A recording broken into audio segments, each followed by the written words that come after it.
큐티 톡톡. 우리 친구들 큐티 재밌게 잘 하고 있나요? 오늘은 창세기 42장 말씀인데 오늘 본문에 드디어 20년 전에 요셉이 꾸었던 그 10대 시절에 꾸었던 그 하나님의 꿈을 이제 하나씩 하나씩 이루어가는 장면이 나옵니다. 10대 시절에 꾸었던 요셉의 꿈이 무엇이었죠? 짜잔! 옆에 사진 볼게요. 이 사진처럼 요셉의 가족들이 누구에게 절을 했어요? 요셉에게 절을 하는 장면인데요. 이 꿈이 20여 년이 지난 다음에 오늘 창세기 42장에서 이루어집니다. 자, 시대적 배경이 이렇습니다. 이제 요셉은 이집트 땅의 국무총리가 되었어요. 그리고 이제 전체적으로 그 근동지방, 즉 중동지방에 다 기근이 들었어요.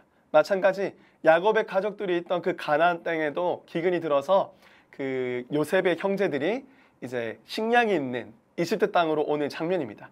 자, 왔어요. 도착했는데 이제 요셉은 요셉의 형제들을 알아봐요. 근데 요셉의 형들은 요셉을 알아보지 못합니다. 누가 요셉이 죽었다고 생각했지 이집트 땅의 국무총리가 되었다고 생각할 수 있겠습니까? 이런 장면에 요셉의 형들이 요셉에게 절을 하는 거예요. 이 모습이죠. 옆에 모습처럼 요셉의 형들이 요셉에게 절을 하고 있습니다. 이때 요셉이 20여 년 전에 꾸었던 그 꿈이 무엇인지 깨닫습니다. 단순히 20여 년 전에 꾸었던 그 요셉의 꿈은 요셉이 그 형님들보다 더 높은 직분을 갖게 된다 이런 유치한 꿈이 아닙니다. 이런 단순한 꿈이 아니에요. 이 꿈이 상징하는 것이 뭐냐면 하나님이 요셉을 통해서 요셉의 가족들을 구원한다라는 그런 뜻이 담겨있는 꿈이라는 거예요. 그렇기 때문에 이 꿈은 단순한 요셉의 개인의 꿈이 아닌 하나님 나라를 이루기 위한 하나님의 꿈인 거죠. 그래서 오늘 이 장면에서 요셉의 형님들이 요셉에게 절을 함을 통해서 이제 무슨 일만 남았죠? 요셉을 통해서 요셉의 형님들뿐만 아니라 야곱, 아버지인 야곱, 그리고 소중한 진짜 동생인 베냐민까지 모든 야곱의 가족들, 즉 이스라엘 민족들을 구원하는 것이 이제 요셉의 마지막 사명이 되겠죠.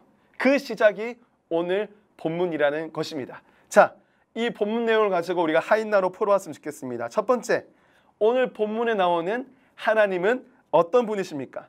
하나님은 요셉을 통해서 하나님 나라를 완성해가는 분이십니다.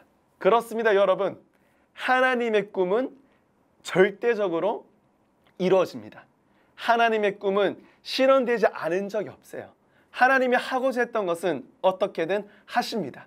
왜 그렇죠? 하나님은 완전한 분이시고 하나님은 영원한 분이시고 더 나아가서 하나님은 약속의 하나님이기 때문이에요. 그렇기 때문에 하나님이 우리를 구원하고자 한 그 계획, 그 꿈 당연히 절대적으로 이루어질 줄 믿습니다. 두 번째, 오늘 본문에 나오는 요셉은 어떤 사람인가요?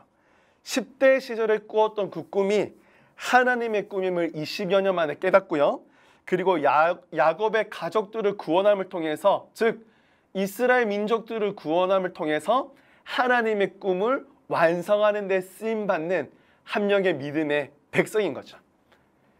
이 이야기는 무엇을 상징하는 줄 아십니까? 여러분 잘 보세요. 야곱의 가족들은 죽을 수밖에 없었어요. 왜? 배가 고파서, 기근이 들어서.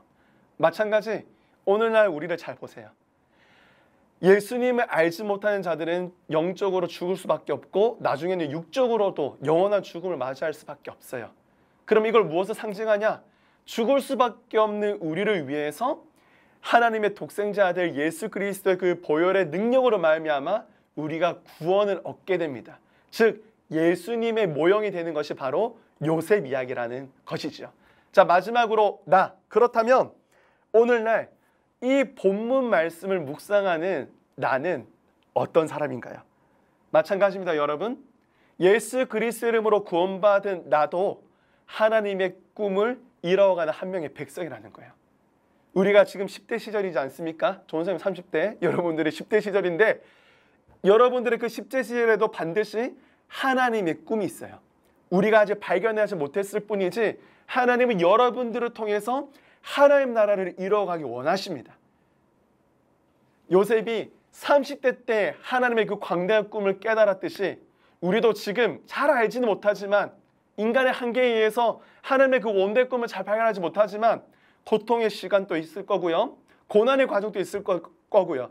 그런 과정들을 통해서 우리는 하나님의 꿈을 조금씩 발견하면 되고요.